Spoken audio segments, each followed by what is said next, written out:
Y estamos con la serie, ¿verdad? La fe que vence al mundo. Y en los primeros 6 versículos del capítulo 11 de Hebreos, encontramos nosotros tanto la definición de la fe, como la importancia de asegurarnos que la fe que nosotros profesamos sea la fe bíblica, la fe que salva, y no una mera creencia, porque los demonios también creen. Entonces tenemos claramente que definir, ¿verdad?, la diferencia entre creer y entre la fe que nos salva. Entonces cuando nosotros profundizamos y estudiamos la fe, nos damos cuenta que poco sabemos de la fe. Sobre todo cuando dice la Biblia que el justo por la fe vivirá. O sea que si nosotros no estamos viviendo por fe, no estamos dando testimonio de que somos nacidos de nuevo. Y la única forma de demostrar que somos cristianos no es viniendo a la iglesia, aunque es necesario venir a la iglesia, no es simplemente cantar al Señor, aunque es importante, sino que cuando vienen las pruebas y la adversidad a nuestra vida y no nos movemos del fundamento de nuestra fe, no nos animamos, no recurrimos al alcohol, ni a las drogas, ni a una puerta falsa, ni al suicidio, ni que ya no regreso a la iglesia y que ya ni siquiera creo que Dios existe. ¿Por qué? Porque toda persona que toma estas actitudes claramente da a entender que cuando vinieron las lluvias, las inundaciones y las tormentas, su fundamento no era la roca, no era la palabra de Dios. Su fe que él decía tener no era fe, era una mera creencia intelectual. Y en estos tiempos que estamos viviendo actualmente, vamos a descubrir que muchos de ustedes que han venido a la iglesia por años, van a venir pruebas cada vez más difíciles en el mundo, va a haber cosas más inciertas, más difíciles de entender, política, filosófica, religiosamente, etcétera, científicamente, y ante estas cosas que nos pueden sacudir o movernos, como decimos vulgarmente, el tapete, debemos de mantenernos firmes. ¿Y qué es lo que nos va a mantener firmes? La certeza de lo que se espera, la convicción de lo que no se ve. ¿Qué es la fe? Una certeza, una seguridad, un fundamento.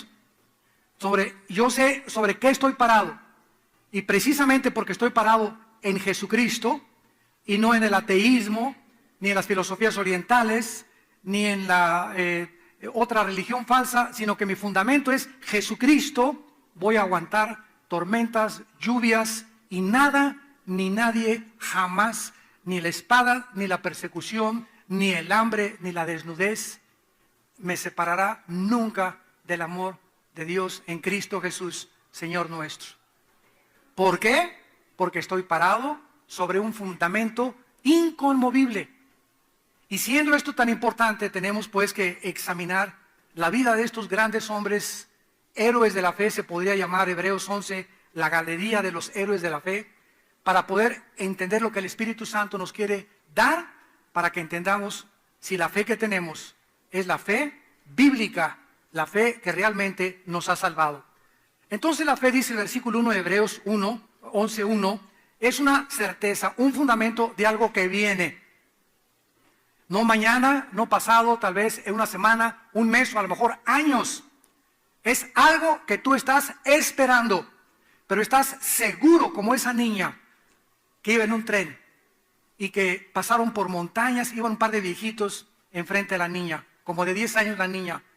Y el tren fue sacudido, cayó granizo, cayó todos los viejitos, se agarraban unos a los otros y estaban temblando y se va a descarrilar el tren y a lo mejor nos morimos. Y la niña subía en las montañas el tren y canta y canta alabanzas al Señor. Y cuando llegaron a la estación del tren, los viejitos, interesados en la actitud de paz y tranquilidad y seguridad de la niña, le preguntaron: oye, ¿cómo es posible que ante todas estas vicisitudes del viaje te hayas mantenido tan tranquila?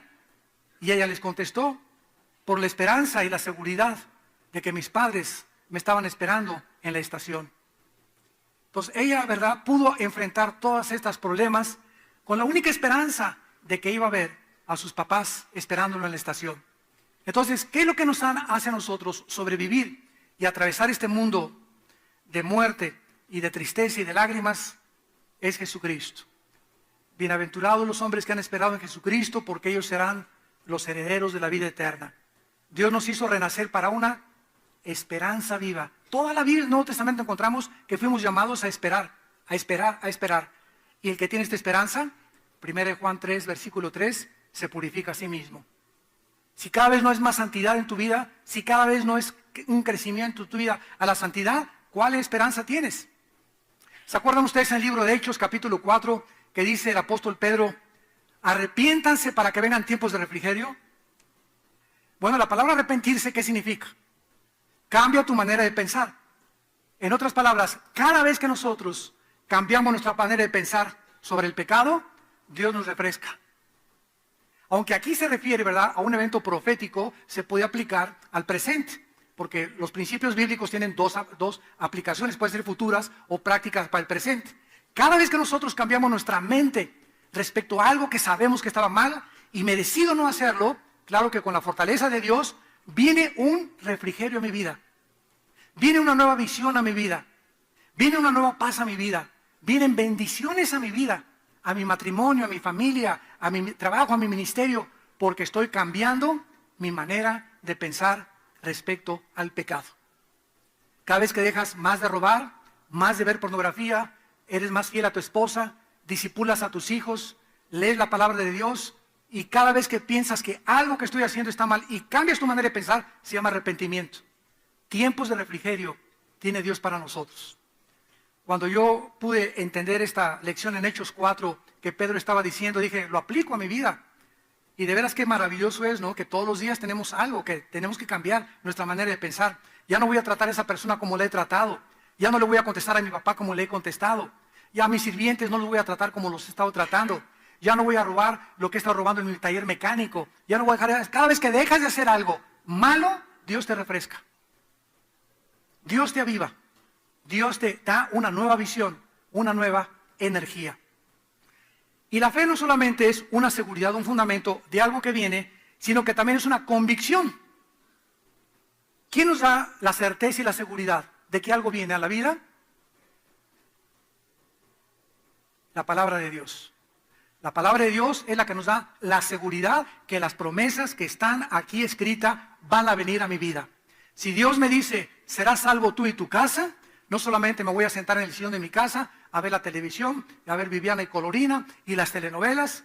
Disculpen, pero Viviana y Colorina es la última que me dijeron que existía. Ya no sé ni cuáles son ahorita, ¿verdad? Pero voy a tratar, ¿verdad?, ¿de qué cosa? Pues si tengo un hijo, disipularlo, hablarles de Dios, hablarles de la palabra, etcétera, etcétera. Si yo hago lo que Dios me dice que tenga que hacer, estoy viviendo por fe, porque le estoy creyendo a Dios que lo que Él dice es verdad. Entonces Dios premia mi fe y salva a mi familia.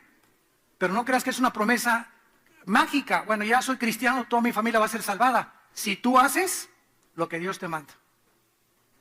Si tú sigues orando por tus hijos, sigues orando por tu esposo, sigues orando por tus padres o por tus hermanos, Dios recompensa la fe. Entonces la fe es una convicción en segundo lugar. ¿Quién nos da esta convicción? El Espíritu Santo. Nos da testimonio de que somos hijos de Dios. Romanos 8, 26. Entonces la certeza nos la da la Biblia, la convicción nos la da el Espíritu Santo. En conclusión, ¿qué es la fe? La fe está relacionada con el futuro, escríbelo, y con lo invisible. La fe está relacionada con el futuro y con lo invisible. Si lo veo, no es fe. Porque la fe, mucho cuidado, la fe no necesita evidencia física. No necesito ver a un paralítico pararse de la silla para tener fe. Es lo que Dios me está diciendo. No necesito que se me aparezca un ángel para creer en Dios. No necesito ver que mi hijo sea sanado del cáncer o mi hija del cáncer y que vea que el tumor le desaparece para decir, ahora sí es un milagro, ahora sí creo en Dios. En el momento que yo tenga una evidencia, ya no es fe, es una creencia. Y me va a maravillar que ese paralítico se paró de la silla de ruedas, me va a maravillar ese milagro, pero ese milagro solamente alteró mis emociones y mis sentimientos. ¿Pero cuánto me van a durar esas emociones? ¿3 días? ¿5 días? Pero la fe bíblica me va a sostener aunque yo no vea nada. No necesito ver nada, no necesito ver milagros, no necesito ver ángeles, no necesito que Dios me dé ninguna prueba. Me basta y es suficiente saber que alguien en una cruz murió por mí. Y que aunque yo después de creer no tuviera ningún milagro, ni siquiera tuviera ninguna bendición de Dios, lo que Él hizo en la cruz por mí fue suficiente para mantenerme firme hasta que Él venga. Pero vimos un mundo ahorita donde, ¿qué se le están dando a los cristianos? Milagros, milagros, milagros, vengan, milagros, vengan, milagros. Y es un grupo de cristianos, millones de cristianos que están siguiendo a Jesús a través de lo que ven. Tal vez, si Dios, voy a llevar a mi cuñadita porque va a haber un hermano que predica y hace milagros. Voy a llevar a esta persona porque hay sanidades. Y la gente se amontona como en los tiempos de Cristo. Porque la gente no busca a Cristo por lo que Él es, sino por lo que Cristo quiere hacer por ellos. Por los regalos que Dios nos tiene. No veamos los regalos, veamos al dador de los regalos. Y no los dones de aquel que nos bendice. Ojalá que todo esto tengan entendimiento para asimilarlo. Muy bien. Vamos a ver ahora que en Hebreos 11 hay un orden cronológico. ¿Qué quiero decir con esto? Primero es la fe de Abel, después es la fe de Enoc, después es la fe de Moisés, después es la fe de Abraham. O sea, ¿qué acaso la fe de Abel fue la más grande por lo que lo pusieron en primer lugar? No. ¿Fue la fe de Noé, que viene antes de Abraham, más grande que la de Abraham? Tampoco. Entonces, ¿por qué hay un orden de primero Abel, después Enoc, después Moisés, después Abraham, etcétera, etcétera? Este orden cronológico, vamos a ver que también sigue un orden experimental. Porque de acuerdo a Abel, hay un principio de la fe. De acuerdo a Enoc, hay otro principio de la fe. De acuerdo a Moisés, hay otro principio de la fe. De acuerdo a Abraham, hay otro principio. Entonces, cuando sumamos estos principios, nos damos cuenta que la fe tiene que comenzar siempre, siempre, siempre con el principio espiritual que vamos a ver en la vida de Abel. Muy bien, dice el versículo 4, por la fe Abel, Hebreos 11:4, ofreció a Dios más excelente sacrificio que Caín, por lo cual alcanzó testimonio de que era justo, dando testimonio sus ofrendas, y muerto aún habla por ella. Muy bien, vemos nosotros en primer lugar que para que nosotros podamos realmente decir, creo realmente en Dios, y que esa creencia no es intelectual, sino que es una creencia que brota de que yo nací de nuevo, tengo que dar un testimonio al mundo. Si tú dices que tienes fe y yo tengo obras, y tú tienes fe y no tienes obras, ¿sabes una cosa? Que tu fe es la de los demonios. Dice Santiago 2. Entonces, ahí está la cuestión de que la fe sin obras es muerta. No significa que las obras nos van a salvar, como lo han malinterpretado muchas sectas, y que somos salvados por la fe más las obras. Eso creen también los que creen que se pierde la salvación. Cuando te encuentras una persona que cree que la salvación se pierde, te dice lo siguiente: bueno, yo por gracia fui salvo, pero ¿sabes una cosa? Dios me dejó para que de ahí en adelante me portara bien. Y si me porto mal, pierdo mi salvación. O tal vez algún día yo pueda renegar de Dios y decir, ya no quiero ser salvo y me voy al infierno. Bueno, si Dios hubiera dejado que nosotros por nuestras fuerzas nos mantuviéramos de pie, ninguno estaríamos de pie al final. Pero Dios nos dice, te haré entender y te sostendré hasta el final de tu vida. Fiel es el que os llamó, el que también hará. Y el que comenzó la buena obra, la terminará hasta el día de Jesucristo. Entonces Dios no nos salva, ¿verdad? La fe más las obras igual a la salvación. Es por gracia. Cuando yo llegue al cielo no va a haber nada que me pueda jactar o ningún mérito para que Dios me acepte. Bueno, Señor, me dice Pedro, ¿por qué vas a entrar aquí al cielo, Armando? Bueno, Pedro, por la gracia de Dios, pero me porté bien. Una patada y va para abajo. Cero obras. Cero obras. La fe es la certeza de lo que se espera. Y por gracia somos salvos por medio de la fe, no por obras. Y cuando decimos que se pierde la salvación, si yo hago malas obras, entonces estoy agregándole obras al sacrificio de Cristo. Y la pregunta de los 64,000 pesos es la siguiente: ¿por cuántos pecados murió Cristo en la cruz? Pasados, presentes y futuros. Entonces, si tú crees que se pierde la salvación, me estás diciendo, es que Cristo solamente me perdonó los pasados, pero mis pecados presentes o futuros que hoy voy a cometer, alguno de ellos me puede condenar para siempre. ¿Qué falta de entendimiento de lo que es la gracia y lo que son los pactos de Dios? Muy bien, vamos a ver entonces en la fe de Abel. ¿Qué fue lo que sucedió? Caín y Abel sabían, porque sus padres se lo enseñaron, que el camino a Dios no era el de las obras. El pecado entró por la incredulidad, por la venida de la incredulidad. Ahora Dios quitaba toda obra, todo mérito en el ser humano para que pudiera regresar al huerto del Edén, para que pudiéramos regresar al paraíso de Dios. Entonces, por medio de la incredulidad, Adán y Eva cayeron de la gracia de Dios. Ahora Dios escoge la fe para regresar a Él sin absolutamente ninguna obra. Entonces, ¿qué era la forma en la que tenían que regresar? Siempre sería, desde Abel hasta nuestros días, por la muerte de un sustituto. Alguien tendría que pagar por mí para que yo pudiera regresar a Dios, porque nada me calificaría nunca, ni hacer 5 asilos para ancianos, ni 10 orfanatorios, ni irme a la villa 20 veces ida y vuelta, ni regalar todo mi dinero. No habría absolutamente ninguna obra, 0 obras para regresar a Dios. Dios lo tenía que hacer todo en nuestro lugar, para despojarnos de todo mérito y de toda jactancia. Entonces Caín y Abel supieron que cuando ellos pecaron, Génesis 3:21, Dios los viste. ¿Se acuerdan qué fue lo que hizo Adán y Eva cuando pecaron? Inmediatamente agarraron hojas ¿de qué? ¿De un huizáchil? No, ¿verdad? ¿Por qué dice higuera? ¿Verdad? La higuera representa a Israel, a través de donde vendría el Mesías. Entonces ellos cortan, o sea, lo más seguro es que juntito a ellos estaba el árbol de la higuera. No eran mangos ni almendros con lo que se taparon.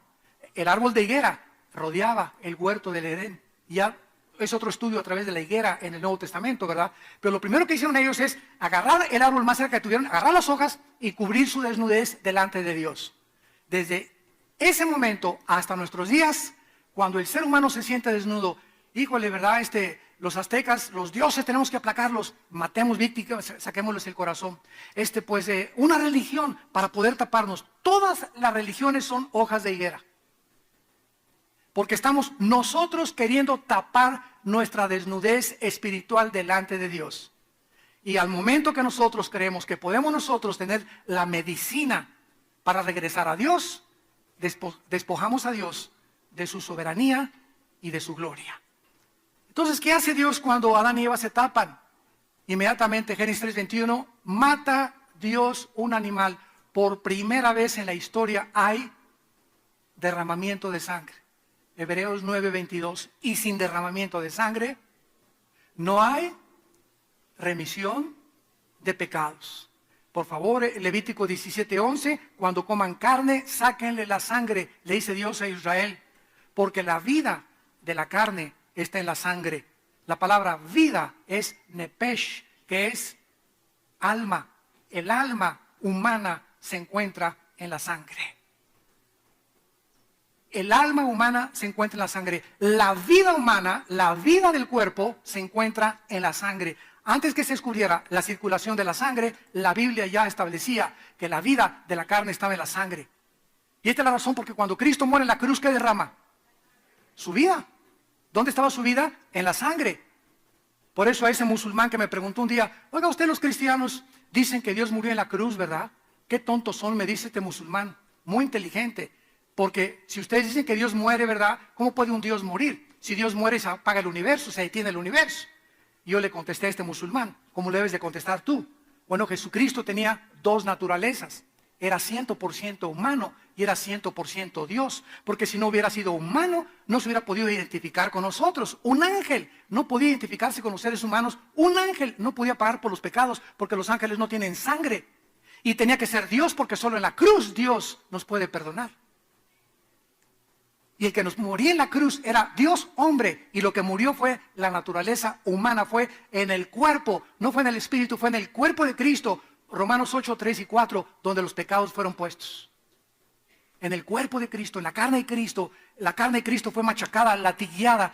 los tejidos subcutáneos saltaron a la vista, el látigo romano lo desgajó completamente, la cabeza infectada, llena totalmente, torrentes de sangre le caían de las espinas de 2-3 pulgadas que los romanos le pusieron, sus manos sangre, en la cara sangre, en la espalda sangre, todo era un guiñapo humano. Jesucristo era el cuerpo, era en la carne donde Dios estaba descargando la ira, porque es el cuerpo, la carne, el vehículo que usa el pecado. ¿Me van siguiendo? El pecado usa mi cuerpo. Por eso dice Romanos 12:1, presentar vuestros cuerpos y por eso dice 1 Corintios 9:25 al 27, golpeo mi cuerpo y lo pongo en servidumbre. Nuestro cuerpo tiene que ser latigueado, ya no físicamente, como los monjes equivocadamente lo interpretaron.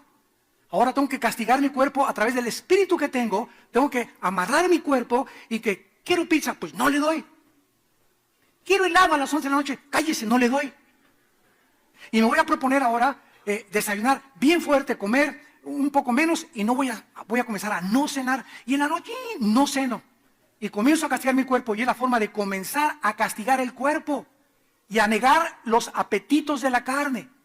Me propongo no ver esa película, le voy a pagar. Voy al cine, veo que está muy roja la cosa, me salgo del cine, no quiero ver eso. Y cada vez que le dice al pecado, no, tu cuerpo comienza, ay. Tu espíritu comienza a crecer como un gigante. Y cuando viene la tentación, el cuerpo, ¿verdad? Cállese. ¿Por qué caes en tentación? Porque tu carne estaba más fortalecida que tu espíritu. Ay, hermano, pues si sigues saliendo con tu novio y sigues dejando que tu novio te acaricie, vas a caer en el pecado. ¿Por qué? Porque estás poniendo tu carne en el sartén. Y hasta aquí huele a parrillada.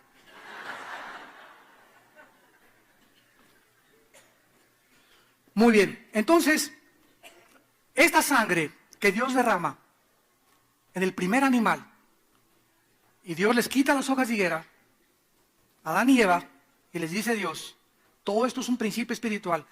La raza humana, todos ustedes de aquí en adelante, para que lo aprendan todos, ustedes no se van a vestir, yo los voy a vestir. Yo soy el que voy a cubrir el pecado.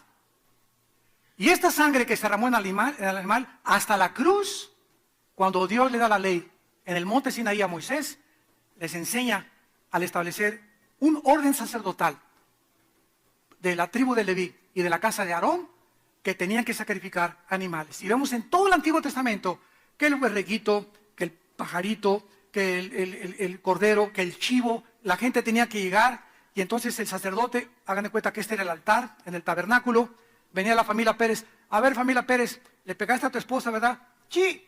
Y usted también, sí, cierto, pastor, o el sacerdote, ¿verdad? A ver, los chamaquitos también se portaron, bien, ¿qué traen de sacrificio? Un chivito, de acuerdo al dinero que cada familia tenía. Entonces, agarraban el chivito, síganme con cuidado, agarraban el chivito y el sacerdote lo ponía en el altar al entrar al tabernáculo. Entonces, la familia Pérez tenía que venir y poner sus manos en el sacrificio, significando que ellos merecían que morir en ese altar. Pero que ese animal era un sustituto que estaba pagando por ellos. Y a través de la sangre de ese animal inocente, pobre chivito, ¿verdad? Que hizo nada, ni el borreguito, nomás. Era una injusticia, ¿verdad? Que un inocente muriera por ellos. Pero comenzó Dios a desarrollar el principio de que siempre tenía que ser un sustituto con sangre derramada. Cuando viene Cristo y se presenta en el mundo, ¿quién lo presenta al mundo? Juan el Bautista. ¿Se acuerdan cómo lo presenta Juan? He aquí el Cordero de Dios. Lo presenta como el sacrificio que a través de todo el Antiguo Testamento se había venido observando para que el pueblo comenzara a educarse. Y cuando llegara el Mesías, el pueblo supiera que todo lo que los corderos y los sacrificios simbolizaban era la muerte del Mesías que vendría. Y él ahora, desde ese momento, se acababan los sacrificios. Hebreos 10, con un solo sacrificio hizo perfectos a los santificados. Ya no habría necesidad de matar chivos, ni de rodillas, ni ofrecerle pan de muerto, ni ofrecerle donas de la tía Rosa, no había necesidad ya absolutamente nada que nosotros hiciéramos el hombre dice, tenemos que hacer, y el mensaje de la Biblia es, ya está hecho. En la cruz. Ya está hecho. Todo lo que tenía que Dios que hacer, ya lo hizo en la cruz. ¿Qué cosa es la misa? Lo digo con respeto, pero tenemos que hablar de la verdad. ¿Qué es la misa? Pregúntale a una persona que sea católica. Si hay católicos aquí, quiero que tú contestes qué es la misa. Te voy a decir lo que van a contestar. ¿Es el sacrificio de Cristo, verdad? ¿O es la Eucaristía? Y de acuerdo al Concilio de Nicea, la misa es un sacrificio por los vivos y los muertos. O sea que se brincaron la cruz. Los sacerdotes levíticos, los sacerdotes eran mediadores entre los hombres y Dios. Viene Cristo y dice, ya no más sacrificios, se brincan la cruz y siguen ofreciendo sacrificios simbólicos, o sea, siguen ofreciendo a Cristo. Cuando el cura levanta el cáliz, dice, introigo al altar Dei adeum cultifica juventudes meam, en latín, que significa, me introduzco al altar a ofrecer el sacrificio. Si alguien se muere, hay una misa que se llama gregoriana, para sacar al difunto del purgatorio. Jesús, María y José y el burrito que los acompaña. ¿Cómo que para sacar al difunto? Es que le vamos con la misa gregoriana a ahorrarle 2000 años menos en el purgatorio para que salga antes. Misas a los muertos, misas a los muertos. Ofrecerle sacrificios a los muertos. ¿Dónde está eso? No está en la Biblia. Son tradiciones y cuando venimos a la Biblia se nos caen todas estas vendas. Y tenemos que tener compasión también de toda esa gente, ¿verdad? Porque hay católicos bien sinceros que aman a Dios, pero no conocen la verdad. Y es el conocimiento de la verdad lo que nos hace libres. Entonces, es claro toda esta enseñanza de la fe. Tenía que haber un sustituto y tenía que haber derramamiento de sangre. Entonces Adán y Eva le dijeron a Caín y Abel, hijitos, cuando se acerquen a Dios, tienen que acercarse a través de un sustituto y de la muerte de un inocente, a través de la sangre. Si no, no se acerquen a Dios. Vamos a Génesis 4 y veamos qué pasó con Caín y Abel. Dice Génesis 4, versículo 3 en adelante, y aconteció, andando el tiempo, que Caín trajo del fruto de la tierra una ofrenda a Jehová. O sea, el fruto del sudor de su frente, el fruto de su trabajo, el fruto de su sudor, el fruto de sus obras, el fruto de la tierra. Y Abel trajo también de los primogénitos de las ovejas, de lo más gordo de ellas. Y miró Jehová con agrado a Abel y a su ofrenda, pero no miró con agrado a Caín y a la ofrenda suya. Y entonces la consecuencia fue que cuando Caín se quiso acercar a Dios, al Santo de Israel, habiendo él establecido la forma como nos acercáramos a él, y habiendo acercado a Caín de acuerdo a lo que él creía que era, no es que es el fruto de mi trabajo, Dios le dice a Caín, no quiero tu ofrenda, y acepta la ofrenda de Abel, porque Abel trajo la ofrenda que Dios pidió desde el principio que le trajeran. Un sustituto, un animal inocente, la muerte de un animal. Lo primogénito de sus ovejas, y Caín le trae el fruto de su trabajo. Desde Caín a nuestros días, Caín es el padre de todas las religiones. ¿Qué son todas las religiones? Todas sin ninguna excepción, llámale como tú le llames, todas. Todas las religiones tienen dos factores comunes denominadores. Número 1, vas al cielo portándote bien. El karma, la fuerza, lo que sea, buenas obras. 2, sacrificios. Todas las religiones sin ninguna excepción. Por eso los aztecas sacaban el corazón, otros arrastrándose, otros van a la villa, otros trayendo pan de muerto, otros prendiendo veladoras, otros, siempre trayendo algo a Dios. Mira, Señor, esto y el otro. Mira, soy artista, ¿verdad? Y soy homosexual, pero voy a construir 3 asilos. Soy, ¿verdad? Me gustan las mujeres y amo las mujeres, soy mujer, ¿verdad? Pero te voy a dar $2 millones para construir 3 iglesias. ¿Qué estamos haciendo? Acercándonos a Dios, comprando a Dios de la manera que Él dijo que no nos acercáramos a Él. ¿Por qué hace toda esa gente todo lo que hace? porque no conocen la forma de acercarse a Dios. ¿Quién les va a enseñar cómo acercarse a Dios? Nosotros. Somos la luz del mundo. ¿Cómo vas a ver tu hermano, tu cuñado en tu trabajo cómo acercarse a Dios si tú no das testimonio de cómo acercarse a Dios? Y me serán testigos cuando el Espíritu Santo venga sobre ustedes. Pero estos los cristianos llegan al trabajo y vas a la escuela y se levanta el pastor. No, que la evolución y venimos de chita. Hable la boca. Testifica, discúlpeme con respeto que usted merece. Son barbaridades lo que usted está diciendo. Perdóname, cuñado, pero esto no es la forma en la que tú tienes que hacer eso. La Biblia dice, no, dale, ok, pero tú hablaste y diste testimonio. Ya no es nuestro asunto si creen o no creen. Esto ya es un asunto de Dios, pero tenemos que ser valientes en hablar. Si no hay ese testimonio, no eres cristiano. Tu fe no es la fe de Dios, porque nos dio Dios el Espíritu Santo para hablar de Él. Yo no me quiero jactar, pero llego a una carnicería y me parten la carne y todo, y oiga, de casualidad usted la Biblia, una farmacia, donde pueda, el camión, ¿verdad? Donde sea, donde viajo a la azafata, un folleto, a la que me vende el boleto, donde quiera que tengo la oportunidad de 3 minutos, ¿verdad? Sin tratar de interrumpir lo que están haciendo, darles testimonio de algo. O decirle, la veo usted muy triste, señorita, me están vendiendo un avión en American Airlines y me dice la muchacha, sí, aquí estaba así, toda triste. Yo veo mucha tristeza en su cara y se me queda mirando porque regularmente a la gente no le interesa el estado de la más gente, ¿no es verdad? Está triste, pues que se muera, por mí que se muera. Pero los cristianos no. Si vemos una cara de tristeza, ¿verdad? Una cara así compungida. Oiga, le dije, ¿qué le pasa? Y me dice, no, ¿de veras le interesa mi vida? Le dije, bueno, mira, ¿sabes una cosa? Alguien murió en la cruz, le dije, por ti hace 2000 años. Así en 30 segundos. Y dio su vida por ti y resucitó a los 3 días. Y Él es Cristo, está en mi vida. Y quiero decirte que te ama. Y que no importa, no sé cuál es tu problema, pero yo te bendigo y que la paz de Cristo sea contigo. Te recomiendo que leas la Biblia. Me da mi boleto y me fui. Ya con eso, con esas palabras, hasta ves que se sienten así, Dios mío, pero tengo años que nadie me habla así. Nadie se compadece de dar palabras de aliento. Todas vieja con cara de comadreja, ya dame mi boleto. Pero tenemos que estar buscando la oportunidad. Llegamos aquí a la iglesia. ¿A qué vienes aquí a la iglesia? ¿A que te amen? ¿A que tengan misericordia de ti? ¿O vienes a la iglesia a amar a alguien? ¿Cuántos de ustedes vienen aquí a la iglesia y te sientas ahí, la de atrás, tiene cara así, ¿verdad? Que se está muriendo la señora ya. O otro como tiene cara así, ¿verdad?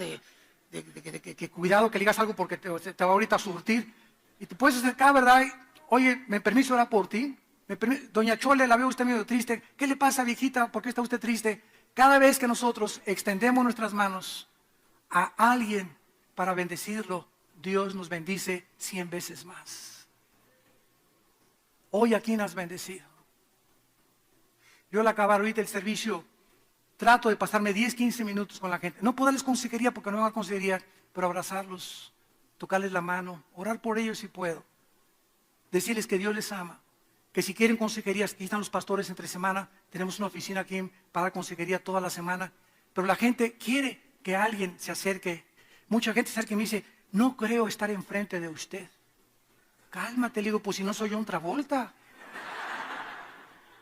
Y mucha gente, o sea, nos ven así, ¿verdad? Pero exaltados, ya bajó el santo de su pedestal, ¿verdad? Y aquí está el hermano pastor, no puedo creer que lo esté abrazando, hermano. Le digo, hermana, yo estoy igual que usted de pecador, igual que usted de perdonado, usted puede ser mi mamá, mi hermana, ¿verdad?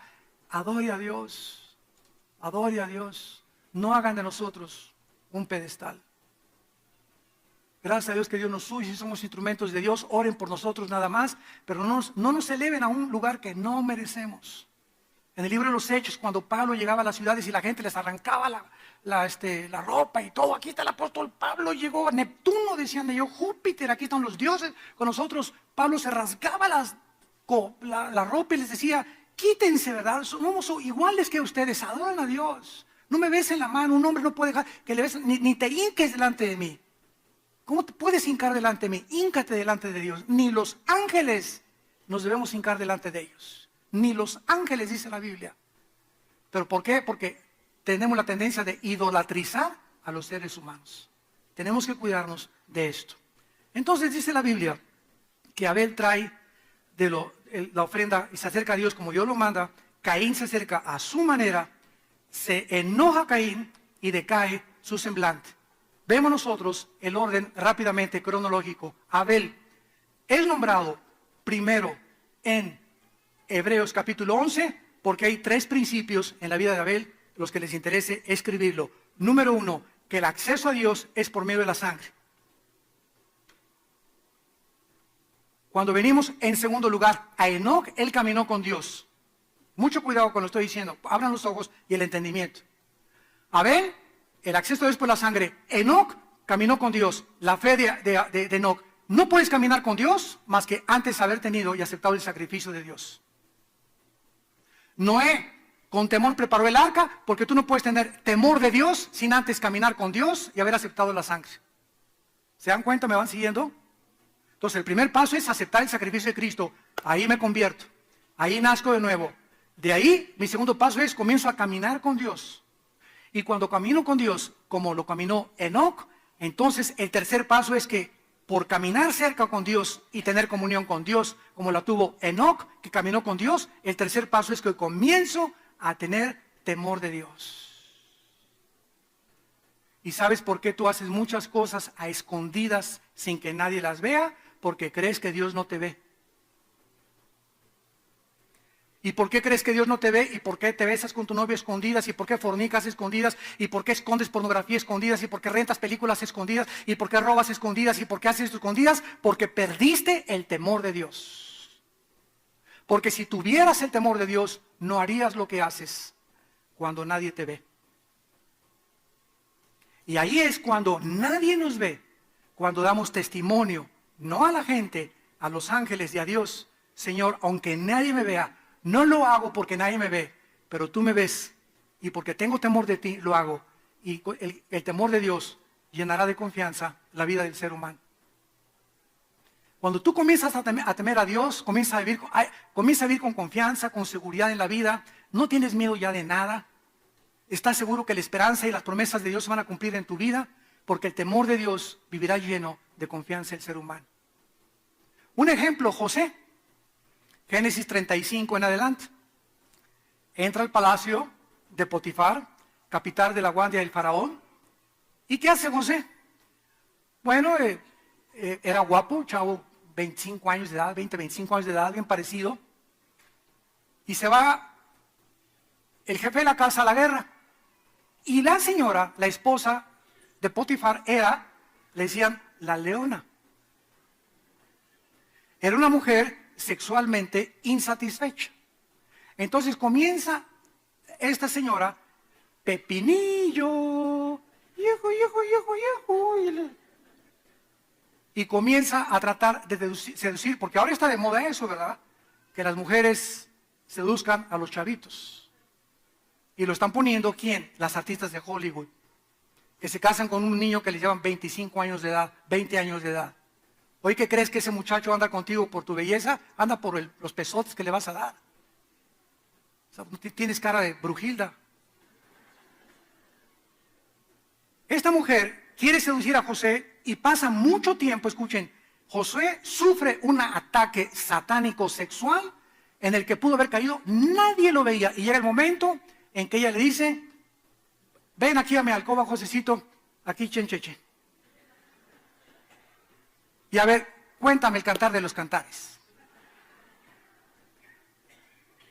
Cuando la mujer agarra a José y le dice, véngase para acá, mi panquecito Marianela, José no se pone, no es pecado, no, fíjate, arrepiente de tus pecados, no mujer, no debes hacer estas cosas. Si José se queda a discutir, le gana la seducción.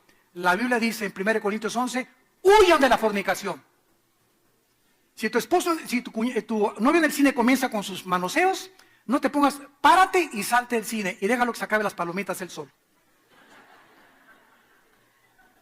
Si pasan por ti 3 o 4 chavos en un coche, con 3 o 4 chavas y te invitan a ti, nunca te atrevas a subirte con ese grupo en ese carro.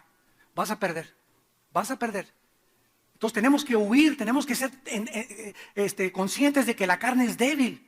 Entonces, ¿qué hizo Josué? Se echó a correr. Y dice la Biblia que lo hizo porque aunque nadie lo veía, tenía temor de Dios.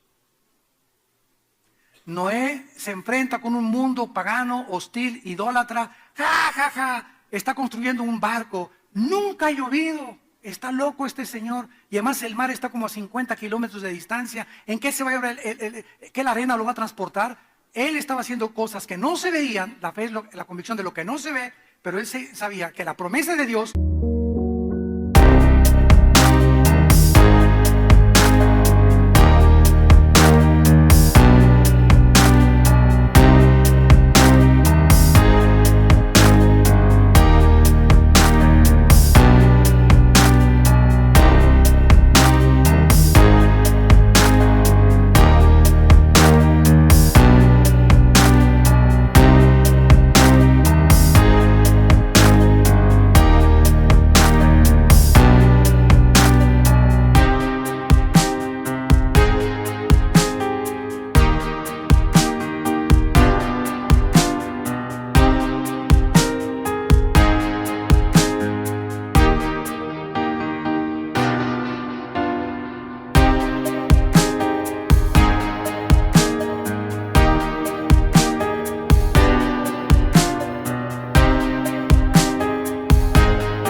que el juicio iba a venir, iba a caer, y con temor preparó el arca en que su cara se salvase. Si yo no tengo temor, no tengo esperanza que mi familia se salve. Otra vez, si yo no tengo temor de Dios, no tengo la garantía ni la promesa de Dios que mi casa se salve. Pero si yo vivo en santidad y me sacrifico por mis hijos y por mi familia, Dios me promete, voy a salvar a tu familia. Y aunque cualquiera de ellos de tu familia ande mal, o tu hijo ande mal, o tu hija mal, yo lo voy a tocar. ¿Por qué? Porque tengo un pacto contigo, me dice Dios. Y mi pacto es que tú y tu casa serán salvados y la generación de los justos será bendita. Gloria a Dios. Vemos pues entonces, ¿verdad?, los tres principios cronológicos que nos presentan un orden experimental. El acceso a Dios por medio de Abel. Además, después de que nosotros aceptamos el sacrificio de Dios, Romanos 5:1. Justificados por la fe, tenemos paz de Dios. No, no dice eso. Paz con Dios. Cuando Cristo entra a tu vida, dejas de ser enemigo de Dios. Si Cristo no está en mi vida, aunque yo diga, no, yo no tengo nada contra Dios. La Biblia dice a los piratas en tiempos de España, que se salieron del gobierno de España y andaban ahí pirateando en el mar, ustedes son enemigos del gobierno español. Porque ustedes están pirateando fuera, sin gobierno y sin nada, han hecho sus propias leyes y no se sujetan a la ley de España. Si ustedes desembarcan en España, los capturamos y los metemos a la cárcel, porque eres un pirata. No te sometes a las leyes del gobierno. Y así tú puedes andas en el mar como pirata ahorita, y el único gobierno es el gobierno del cielo. Y si no nos sometemos al gobierno del cielo, eres un pirata, eres enemigo de Dios. Y hasta que no regresas al gobierno de Dios y te rindes a Dios, no tienes la paz con Dios. Dios no te puede perdonar. Justificados por la fe, tenemos paz para con Dios por medio de Jesucristo. Y en tercer lugar, tenemos la adoración a Dios. No puedo adorar a Dios sin antes aceptar la manera como Él dijo que me acercara. Número 2, sin antes tener paz y sin caminar con Dios. No puedo decirle, Señor, santo, santo, santo, si tengo una semana sin leer la Biblia. Santo, santo, santo, Señor omnipotente, chillo, Señor, sí, y sana a mi hijo, Padre Santo, y cuida a mi esposo, pero ni leo la Biblia, ni oro. Entonces mi fe es la fe de los demonios. Vengo y chillo y me toca la canción porque los sentimientos son alterados por la música, pero no estoy haciendo lo que Dios me dice. Y si no hago lo que Dios me dice, mi fe no es fe. Y sin fe es imposible agradar a Dios. Padre, te damos gracias por tu palabra en esta tarde. Te damos gracias, Señor, por volver a recordarnos el camino de regreso a ti. Eres tú el que has determinado la forma en la que el ser humano se acerque a ti. A través de la muerte de tu Hijo Jesucristo y de la vida que Él derramó en esa cruz. Cualquier otro sistema de pensamiento en el mundo, cualquier otro camino inventado por los hombres, que no sea la cruz, es enemistad contra Dios. Es un camino de religiosidad y de legalismos, porque es inventado a la manera que nosotros creemos que tú nos puedes aceptar. Pero no somos nosotros los que determinamos la manera de acercarnos a ti, sino tú. Y ese camino lo dejaste claramente marcado en una cruz. Jesús, te damos las gracias por tu muerte en nuestro lugar. Tú fuiste nuestro sustituto. Tú recibiste en nuestro lugar la ira de Dios que merecía nuestros pecados. Tú en esa cruz pagaste una cuenta que nosotros nunca hubiéramos podido pagar, ni con nuestras buenas obras, ni con nuestros sacrificios. Porque en el Evangelio la justicia de Dios se revela por fe y por medio de la fe. Como está escrito, el justo por la fe vivirá. En esta tarde invitamos a muchos de ustedes, también a los que nos ven por la televisión, que vengan a la cruz. Que no seas pirata, que aceptes el gobierno universal, espiritual, que aceptes la legislación de la moral que Dios nos ha dejado en sus 10 mandamientos, que te sometas a Dios. No eres Dios, tú no vas a determinar qué hacer y qué no hacer, qué es bueno y qué es malo. Es Dios el que lo ha determinado a través de su palabra. Ven a Jesús, y si tus pecados fueren como el carbón de negros, como la blanca lana vendrán a ser. ¿Qué tengo que hacer? Me preguntarás. Dile estas palabras al Señor, tu Dios y Salvador, Jesucristo. Te pido perdón por mis pecados. Acepto el camino que tú has trazado de regreso a ti. Acepto que he vivido muy lejos de ti, Señor. Ahora quiero darme la media vuelta, arrepentirme de mis pecados y caminar hacia la cruz, donde tu Hijo me está esperando para lavarme con su sangre por mis pecados. Señor Jesús, entra a mi vida en este instante como mi Señor y mi Salvador. Gracias por morir en mi lugar, por ser mi sustituto y por haber pagado el precio que yo nunca hubiera podido pagar. En tu nombre santo, te alabo, te adoro por todos los siglos. Amén. Amén y amén. Alabado sea el nombre de Jesús. Alabado sea el nombre de Jesús. Te alabamos, Jesús. Gracias por tu palabra. Gracias por la palabra de Dios. Bendita palabra de Dios. Ámala. Guárdala en tu corazón. Memorízala. Reflexiona. Medita en ella día y de noche. Y Dios te garantiza que si tú haces eso por la fe, ¿cuál es la promesa? Todo lo que hagas prosperará. ¿Por qué no prospero? Porque no obedeces. La meditas día y noche, nada más a las 12 de la noche, nada más a las 12 del día, cuando me levanto y no tengo mucho sueño, antes de acostarme. Entonces, haz tu Biblia.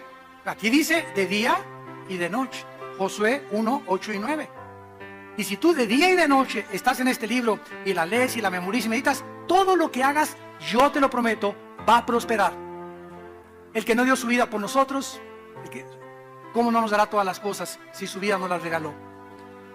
Todos ustedes que en esta tarde han invitado a Cristo por primera vez, nos gustaría bendecirlos, saludarlos. Y si tú hiciste esta oración invitando a Cristo por primera vez, ahí desde tu lugar, ponte de pie en esta mañana.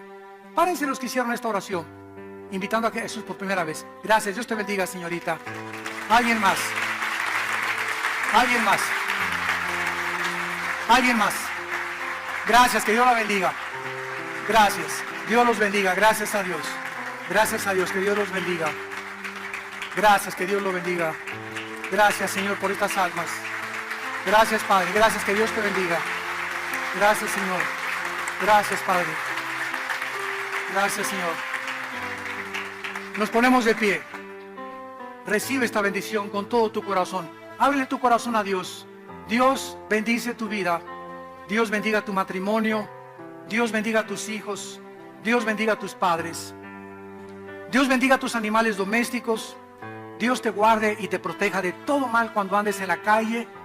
Dios te traiga de regreso sano y salvo a tu casa. Dios conceda las peticiones de tu corazón. Confía en Él y Él hará. Exhibirá tu justicia como la luz y tu derecho como el mediodía. Porque todos los que esperan en Jehová serán alumbrados y nunca serán avergonzados. Que Dios te llene de todo su conocimiento con toda sabiduría y ponga sobre ti paz. En el nombre de Jesús. Amén. Que Dios los bendiga.